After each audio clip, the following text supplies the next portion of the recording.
Good morning. So here I am again the very next day after the first run of this with new replacement connecting rod and bearings. Today I'm going to be running it with the exact same APC 16.6 prop, the exact same OSF glow plug, but this time I'm going to run some of my homebrew 80/20 FAI fuel. I have not really changed the high-speed needle settings other than maybe a click or two just to get my extension back in. I'm expecting that this engine is going to need to be completely retuned for this fuel. Once we get it tuned up and see how it runs, get the peak RPM readings off of it with this prop and this fuel, we'll have a little basis of comparison for how it runs with a very high nitro content fuel, which was 23% versus 0. And then I might even see if I can just go ahead and really quickly remove the baffle in this exhaust and see if that makes any difference too at this with this fuel. So that's what we're going to do with this engine today. Let's get it done and see how it goes.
Okay, the baffle has been removed.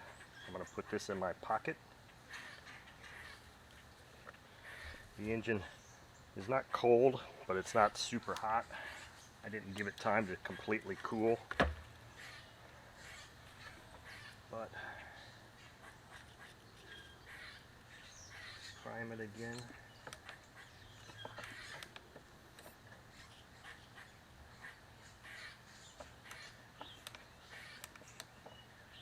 Give me a couple minutes, misters.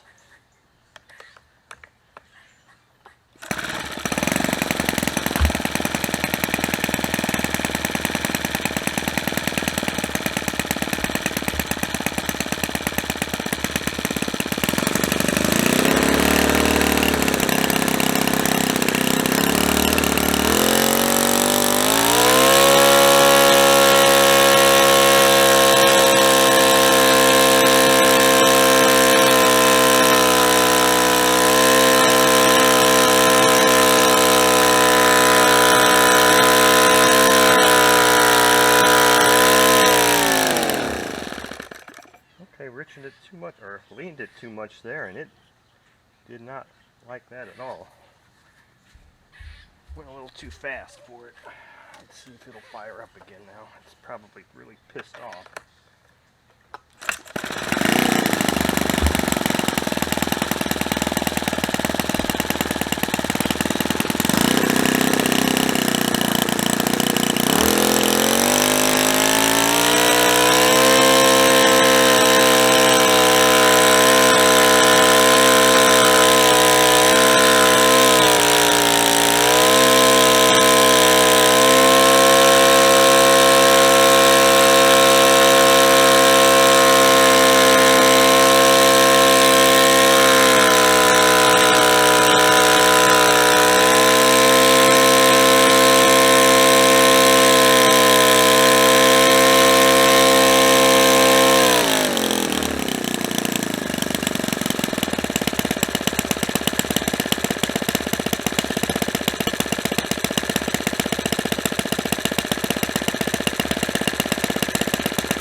Okay, I think that shows that the baffle doesn't really significantly contribute to any peak RPM, although it did contribute to some sound. Now granted, on the second portion of this where I had the baffle out, I didn't let the engine cool fully, but it does seem like this particular engine, when it heats up, it loses RPM, which could also be a sign of something not being right. Now what I've noticed also is I'm seeing a little bit of oil leakage from this intake manifold area. I don't recall seeing that before, and I could have swore that I replaced that O-ring. I don't have a stock OS O-ring. I have an O-ring kit, which from Harbor Freight, which might have one that works. I could also wrap that, but I don't really think that's a significant contributing factor because I don't see bubbles coming out of it. I just see oil seeping out of it, just like you'd see it seeping out of, well, if this had a breather, you'd see oil seeping out of the breather. But since there's not a breather on this engine, I don't believe, that's one of the things they took off these engines. Oil has to try and come out someplace, and that's where it's forcing itself out. So anyway, looks like I'll put the numbers up on the video. Looks like the FAI versus 23% nitro was potentially maybe 300 RPM, 350 RPM. I'll have to check the numbers exactly, but it looks like that's what it basically is. Tuning wasn't that different. High speed was a little different. They both had a very narrow range for peak RPM. One may have been a little bit different than the other. I think I had to tune it more for the baffle being removed than anything. Low speed needle I didn't touch at all, so that was fine. So this engine just has a very narrow high speed peak, regardless of whether you're using nitro or high nitro. Typically with other engines, higher nitro widens your tuning range.